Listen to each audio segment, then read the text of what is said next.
it's crazy. I mean, we get out of bed and go to the door and just open the door and just are amazed by what we hear going on out there.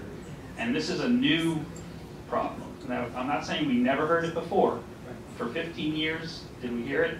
Absolutely. But we hear it on a regular basis now. And I don't think you guys are the solution to it. I compliment you for what you've done here. I'm very informed now about all of this. I think we have techniques. I think that's great that we can use, but I don't think you're going to eradicate this problem by setting traps and, you know, residents arming themselves with, you know, whatever you call them, super soakers, squirt guns, all that stuff. So I think a lot of us came to hear about the golf course, which we think has changed in a way that has, you know, created a problem that wasn't there. So that's good to say. Darren and Curtis, thank you so much for spending the whole time. I'm sure everybody took a lot of what you said. This is a great education for everybody, including myself. I have coyotes in my area, but thank you for spending the time. So thank you. Thank you for inviting us.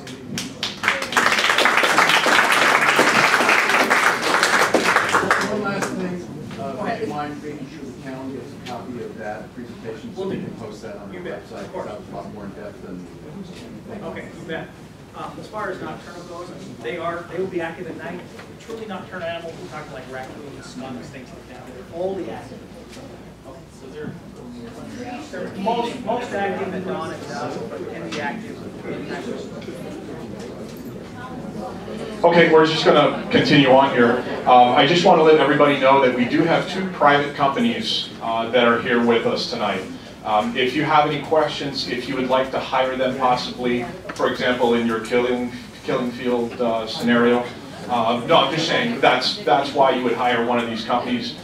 They have a lot of great information, and they'll be able to give you whatever you need, and if you need their services, they'll be obviously happy to do so. Just so you know also, this meeting is being recorded. It will be on our website tomorrow. If you forgot something, if you're not sure, it will be on our website. Now I'd like to turn the mic over to Vice Mayor Collins for a few words. All right, thank you, Officer Albert. Can we get a round of applause for Officer Albert for the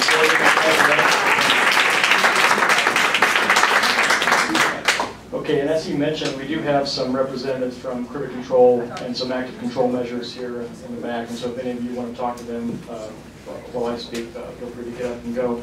Let me just first of all see by a show of hands how many people in here feel that education and outreach is the only solution that the town should recommend. So there are a few. And how many in here feel that the town should be engaged in finding a solution that's that has more active control? Okay. And then last question, I promise, and then I'll speak. How many in here live around the golf course and are concerned about that specific problem?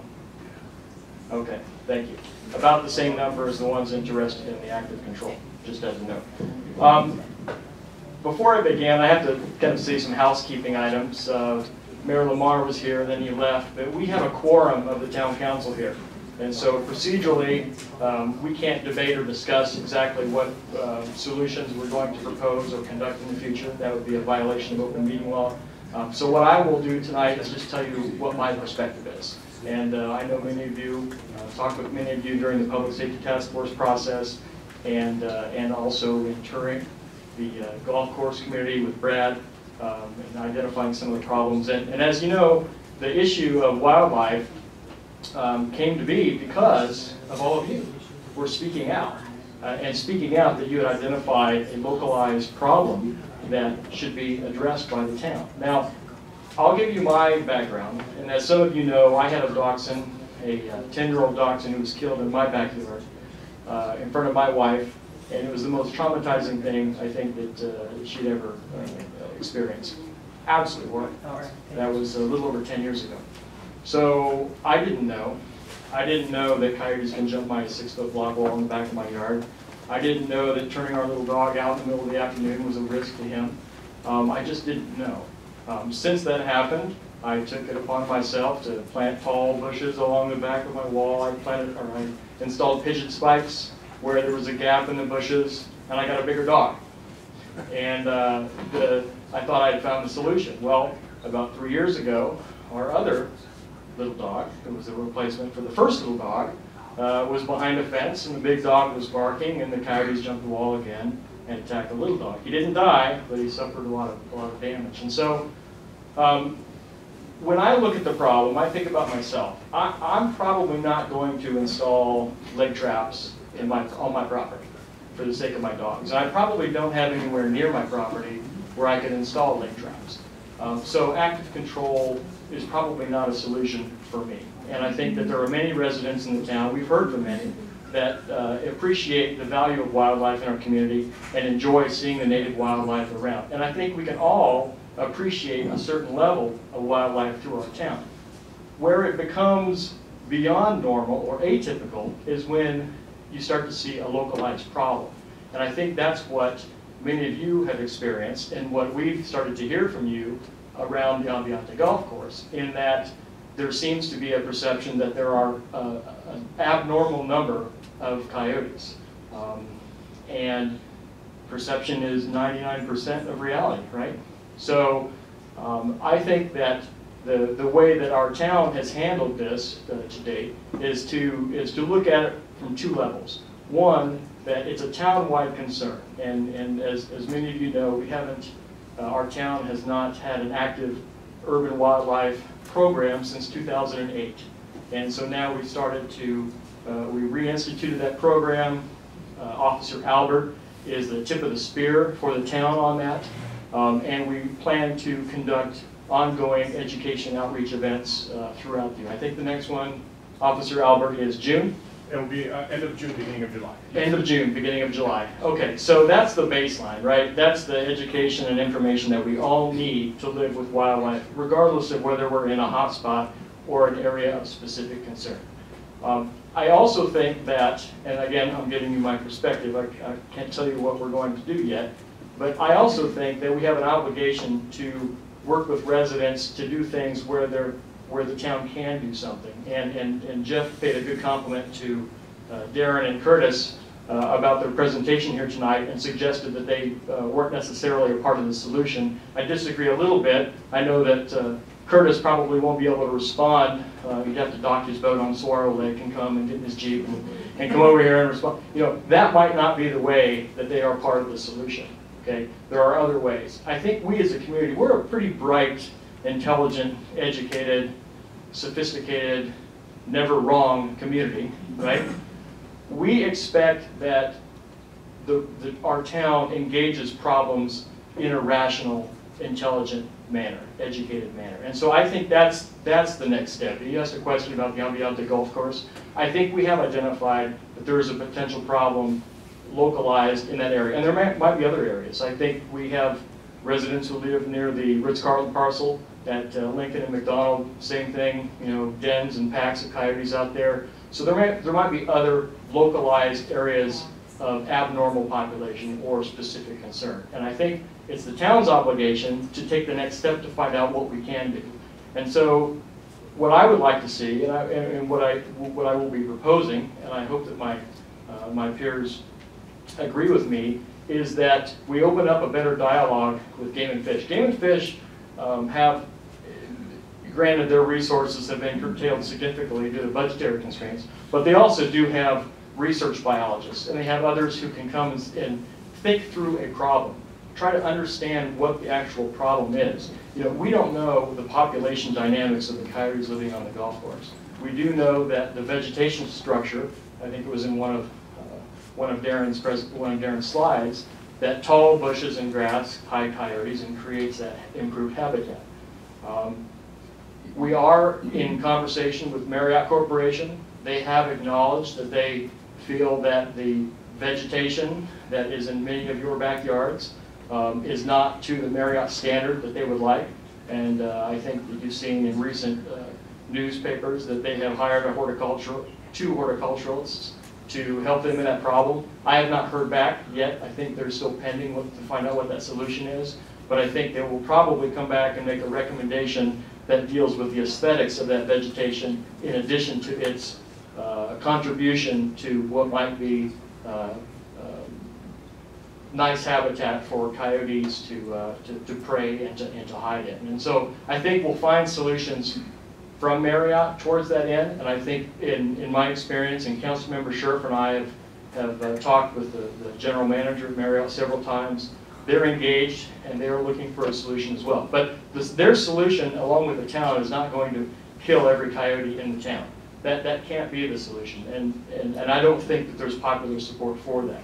But there can be solutions that are localized, and so what I would hope that we do, and I would encourage you to Officer Albert has his cards up there on the table. For those of you who may not live near the Ambiente Golf Course, but think that you also live in an area of localized problem, to contact him. Because what I would foresee is that when Officer Albert says, you know, we have an area, we might have a problem, let's work with Game and Fish to see what we can do in that localized area. The council has made funding available both this year and projected next year for exactly this type of thing. Officer Albert, if he works with Game and Fish and they say, okay, we need to know how many coyotes are in the area. I mean, it's not that hard to put up, you know, motion detecting cameras around the lake on the golf course.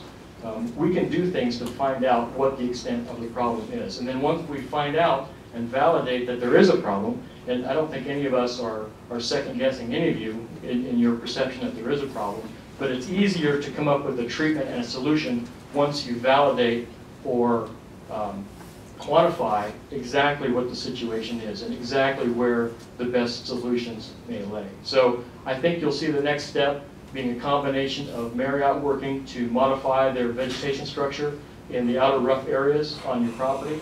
I think that Officer Albert will be working with Game and Fish to see if there is some type of localized data collection effort or further study that they can use to propose a solution.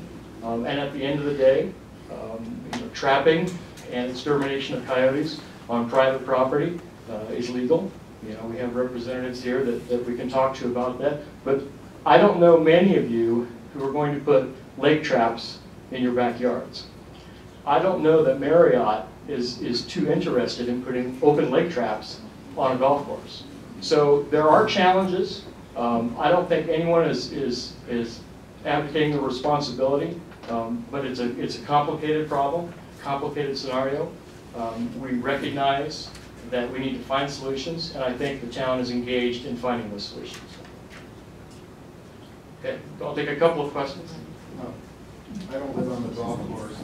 My name is Paul Jackson, and I live on Fanfool Drive.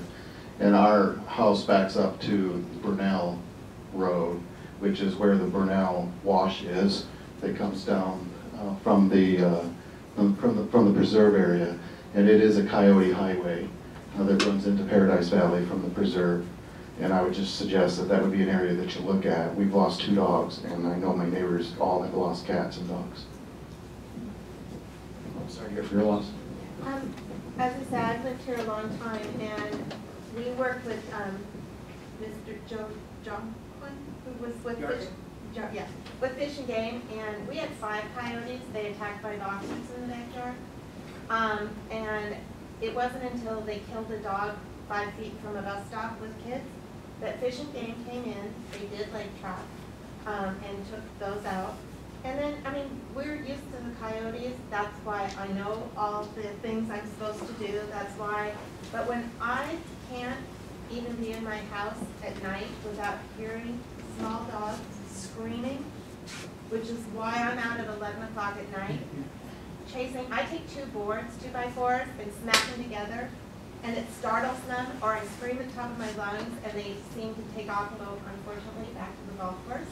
But I mean, it's horrible to be living where you're listening to dogs being killed almost every night. And these are my neighbor's dogs. The lady on the corner, she moved out because all of her roommates' dogs were getting killed.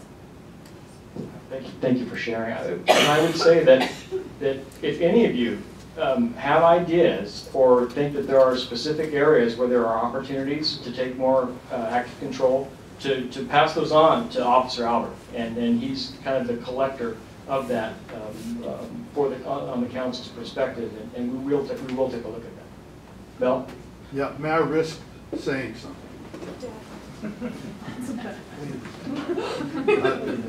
I've lived here for about 30 years in Paradise Valley, and I love Paradise Valley. I've served on the visioning committee here when we did the general plan. We want dark skies. We want open areas. We want the desert. I love the desert, and I love the howling of the coyotes. I'm here, that's why I live here. I live here in the desert because of all of the things we're talking about. It's wildlife. And if you're going to spend our money, or some of my money, my tax money, on a golf course for coyote, we're trying to rid ourselves of coyotes, which I think is impossible. And then I'd like you to, I back up to Mummy Mountain, and I want some money, for me. Okay? I think I think your problem with